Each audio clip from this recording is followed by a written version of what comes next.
नमस्कार, मैं हूं सौरभ त्रिपाठी। आप देख रहे हैं India news Madhya Pradesh Chhattisgarh bulletin. शुरुआत करते हैं बड़ी खबर से। रायपुर से है। कांग्रेस सरकार ले सकती है बड़ा फैसला। संविदा अनियमित कर्मचारियों को किए जाएंगे नियमित। अनियमित कर्मचारी शासकीय सेवा में किए जाएंगे नियमित। अलग अलग विभागों निगम मंडलों में कार्यरत हैं कर्मचारी। खाद्य मंत्री अमरजीत भगत ने ट्वीट कर दी जानकारी। तो ये बड़ी खबर इस वक्त की आपकी टीवी स्क्रीन पर। बता दें कि संविदा कर्मचारियों से जुड़ी हुई है। खाद्य मंत्री अमरजीत भगत ने ट्वीट कर ये जानकारी दी है कि अनियमित जो भी कर्मचारी हैं उनको नियमित किया जाएगा। ये बड़ी खबर रायपुर से आ रही है। अनियमित कर्मचारियों को नियमित किए जाने की बात सामने आ रही। कांग्रेस सरकार ले सकती है बड़ा फैसला। तो बड़ी खबर, 45,000 संविदा कर्मचारियों को नियमित किया जा सकता है। अनियमित कर्मचारी शासकीय सेवा में नियमित किए जा सकते हैं। ये ट्वीट देखिए। पूरा करेंगे एक और वादा। अनियमित और संविदा कर्मचारी को नियमित करने की तैयारियां शुरू।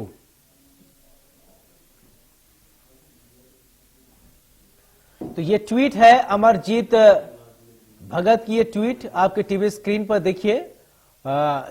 लोगों पर लगा है पहले भारत जोड़ो यात्रा, फिर इसके बाद ट्वीट उन्होंने जिस ट्विटर अपने अकाउंट से किया है, लिखा है पूरा करेंगे एक और वादा। अनियमित और संविदा कर्मचारी को नियमित करने की तैयारियां शुरू।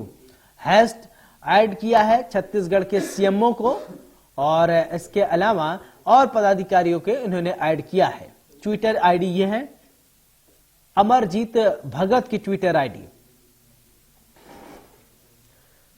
तो ये ट्वीट किया है। बड़ी खबर आप देख रहे हैं। बता दें कि संविदा कर्मचारियों को जो अनियमित हैं कर्मचारी शासकीय सेवाओं में किए जाएंगे नियमित। अलग अलग विभाग निगम मंडलों में कार्यरत हैं कर्मचारी, उनको नियमित किया जाएगा, जिसकी काफी समय से मांग चल रही थी। अब एक ये सरकार की सकारात्मक पहल के तौर पर देखी जा सकती है अगर ऐसा हुआ तो।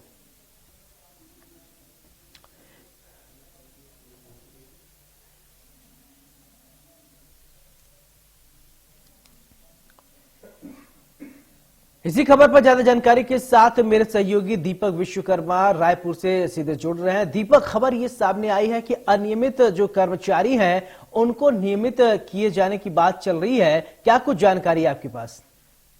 जी देखिए, अमरजीत भगत खाद्य मंत्री हैं और सरकार में पावरफुल विभाग भी रखते हैं और पावरफुल हैं भी। मुख्यमंत्री भूपेश बघेल के करीबी। और जिस तरीके से ट्वीट किया गया, ट्वीट में साफ साफ लिखा गया है, खुश होने की बात है, हम नियमित करेंगे। क्योंकि ये लोग काफी समय से धरना दे रहे हैं, सड़कों पर बैठ रहे हैं और सरकार को लगातार ये याद दिलाते हैं कि आपने अपने घोषणा पत्र में वादा किया था, आपने बात की थी, आपने कहा था, आप जब घोषणा पत्र लेके आए थे हमारे पास तो आपने इन बातों को कहा था कि हम आपको करेंगे। अब अगर 45,000 अनियमित कर्मचारी हैं और जो संविदा कर्मी हैं, अगर इनको कंफर्म करने की कवायद की जा रही है, अगर इनको परमानेंट करने की कवायद की जा रही है, जैसा कि अमरजीत भगत ने ट्वीट करके जानकारी साझा की है, तो समझा जा सकता है कि सरकार का ये एक मास्टर स्ट्रोक हो सकता है। क्योंकि जिस तरीके से भारतीय जनता पार्टी जिस तरह की रणनीति बना रही है, चुनावी समर में कूदने की तैयारी, क्योंकि आप लगातार देख रहे हैं छत्तीसगढ़ में बैठकें हो रही हैं, चर्चाएं की जा रही हैं और ये कहा जा रहा है कि आगामी चुनाव में किस तरह की रणनीति होगी। और भारतीय जनता पार्टी जितना खुल के खेल रही है, तो इन्हीं तमाम मुद्दों को, क्योंकि जब संविदा कर्मी कुछ बैठे थे आंदोलन पर तो डॉक्टर रमन सिंह स्वयं मिलने गए थे, उन्होंने कहा था परेशान मत होइए, हम आपके साथ हैं। तो जब इस तरह की कवायद की जाती है राजनीतिक पार्टियों द्वारा, तो ये समझा जा सकता है कि किसी ना किसी को उसका लाभ मिलेगा। अब अगर 45,000 संविदा कर्मी हैं जो निगम मंडल और तमाम जगहों पर अलग अलग निगमों में काम करते हैं, उनको अगर कंफर्म किया जाएगा तो एक तो सीधा सीधा सरकार पे बोझ कितना आएगा, ये एक बड़ा सवाल है।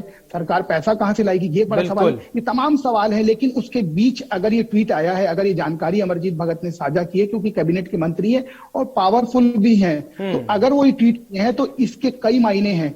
पहला तो यही है कि भारतीय जनता पार्टी जो लगातार राजनीति कर रही थी संविदा कर्मियों को और तमाम चीजों को लेकर, क्योंकि वो यही गिनवाती थी कि आपने घोषणा पत्र में वादा किया, कांग्रेस झूठी है, कांग्रेस कुछ नहीं कर रही, कांग्रेस अपने घोषणा पत्र के वादों को पूरा नहीं कर रही, हमसे क्या बात करेगी। अब अगर 700 से 800 करोड़ के आसपास जो कयास लगाए जा रहे हैं, जो एक खर्च आएगा सालाना सरकार के खजाने पर, 700 से 800 करोड़ का सालाना बजट जो है वो बढ़ जाएगा, एक भार आएगा, वित्तीय भार आएगा। अब सरकार क्या इसको झेलने की स्थिति में है, ये तमाम सवाल हैं। क्योंकि ये ट्वीट के बाद ये जरूर हो गया है कि जो भारतीय जनता पार्टी लगातार घेराबंदी कर रही थी, लगातार ये बोल रही थी कि भारतीय जनता पार्टी आपका भला करेगी। क्योंकि डॉक्टर रमन सिंह जब वहां पहुंचे थे, जब उनके आंदोलन में पहुंचे थे, तो उन्होंने इस चीज का जिक्र किया था। अब उस चीज का जिक्र करने के बाद जिसको वो मास्टर स्ट्रोक समझ रही थी, उस मास्टर स्ट्रोक को, अगर ये ट्वीट सही है और तमाम चीजें जुड़ी हुई हैं, तो उस मास्टर स्ट्रोक को कांग्रेस ने स्वयं खेल दिया। और ऐसे तमाम मुद्दे हैं, पहला मुद्दा नहीं है। जिस गाय गोबर और तमाम चीजों की आराम की बात भारतीय जनता पार्टी करती थी, उसको मुख्यमंत्री भूपेश बघेल लेके चल रहे हैं। दीपक, मेरा एक सवाल ये है आपसे कि सरकार जो है, अभी जैसा कि ये ट्वीट आया है, मास्टर स्ट्रोक कह रहे हैं कि चुनाव से पहले 4 साल तक आपको याद नहीं आया, जब चुनाव एकदम नजदीक आ गया तो आपको याद आ रहा है कि जो अनियमित कर्मचारी है उनको नियमित करना है। तो जो अब ये ट्वीट जो सामने है, तो कब तक ये मान लिया जाए कि ऐसा जो ये काम है इसको क्रियान्वित किया जा सकता है?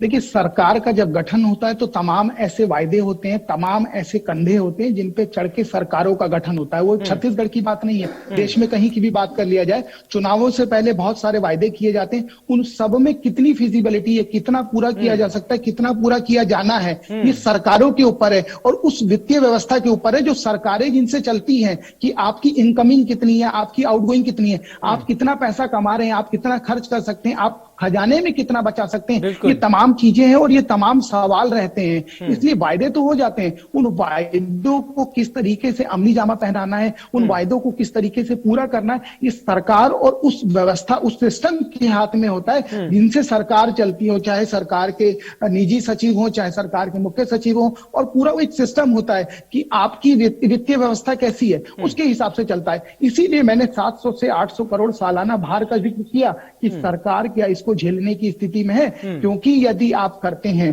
तो आपने अपना वायदा तो पूरा कर दिया, लेकिन वित्तीय स्थिति पर कितना फर्क पड़ेगा। और जिस 4 सालों का आपने जिक्र किया, बहुत सारे तमाम ऐसे वायदे हैं जिनका जिक्र आपने किया था अपने घोषणा पत्र में, क्या वाकई ही वो पूरे हुए थे, क्या वाकई उनको पूरा होना था या पूरा हो पा रहे थे, ऐसे तमाम सवाल थे। इसीलिए सरकार ने निर्णय लिया कि एक और वायदे की तरफ बढ़ते हैं, एक और वायदा पूरा करते हैं। क्योंकि तमाम ऐसी योजना है कि सरकार जब जाएगी चुनाव प्रचार में तो उनको गिनवाएगी उंगलियों पर, तो ये भी एक योजना के रूप में माना जाए और इसके लिए इसको मास्टर स्ट्रोक कहा जा रहा है। छोटा सा सवाल और कमेंट आपसे लेना चाहूंगा। जैसा दीपक, छोटा सा सवाल, मेरा सवाल यह है कि आप जैसा कि अभी बोल रहे थे, क्या ये नियमितीकरण की जो बात है सरकार के पहले मैनिफेस्टो में थी और अब सरकार से इसी समय वो कंप्लीट करना चाहती है? देखिए, चुनाव को ज्यादा समय नहीं बचा है, साल भर बचा है। इसका एक छोटा, आपने छोटा कमेंट कहा इसलिए मैं मल्टीप्लाई कर देता हूं। 35,000 संविदा कर्मचारी हैं, 35,000 को अगर मल्टीप्लाई करेंगे, एक परिवार में मिनिमम 4 लोग रहते हैं और 3 लोग वयस्क रहते हैं जो मतदान करते हैं। 3 लोग अगर वयस्क रहते हैं जो मतदान करते हैं तो 45,000 को 1,35,000 के आसपास का वो आंकड़ा हो जाता है। तो इस तरीके से मल्टीप्लीकेशन रहता है जो सरकारों के दिमाग में भी घूमता है। और अगर सरकार ने कवायद की, अगर सरकार ने फैसला लिया तो तमाम, अब सरकार ने ये फैसला लिया है, ट्वीट कर दिया। दीपक, तमाम जानकारी के लिए आपको बहुत बहुत शुक्रिया।